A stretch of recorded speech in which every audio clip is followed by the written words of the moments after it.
আল্লাহ রাসূল সাল্লাল্লাহু আলাইহি ওয়াসাল্লাম বলেছেন ইজা, সংসদের ভিতরে আলোচনা হইতাছে পাপ করার পরে কোন ব্যক্তি উত্তম পাপী হয়। কথা বুঝছেন আপনার? সংসদের ভিতরে আলোচনা হইতাছে। আপনারা যারা এই বিষয়ে আলোচনা জানেন ভালো কথা, আলহামদুলিল্লাহ। যারা জানেন না তারা মনোযোগ দিয়ে দেখবেন এবং দেইখা ভিডিও শেয়ার করে দিবেন। ভাই, সংসদের ভিতরে আলোচনা হইতাছে পাপ করার পরও উত্তম পাপী কোন লোক।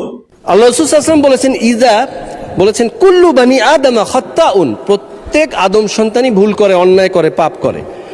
ওয়া খায়রুল খাত্তাইন, পাপীদের মধ্যে সে সর্বোত্তম পাপী। পাপীর আবার সর্বোত্তম হয় মানুষ স্পিকার। দেখুন কেন হয়, আত-তাওয়াবুন, যারা তওবা করে। এমনও দেখেছি যে নির্দিষ্ট দায়িত্বে গেলে নাকি আপনার পা ছুঁয়ে সালাম করার সৌভাগ্যটা আর হবে না, এই ব্যাপারে আফসোস করা থেকে একজন মহানুভব ব্যক্তি আল্লাহ তাকে তওবার সুযোগ করে দিলেন, নসিব হলো। তিনি বুঝতে পারলেন যে একজন ফ্যাসিস্ট ছিল। এই ফ্যাসিজমটা যে বুঝতে পেরেছেন, এই কারণে ধরে নিচ্ছি তওবা নসিব হয়েছে, আল্লাহুম্মা আমিন। এই জন্যে ফ্যাসিস্ট বারবার বলার জন্য তাকে আমি ধন্যবাদ দিচ্ছি মাননীয় স্পিকার।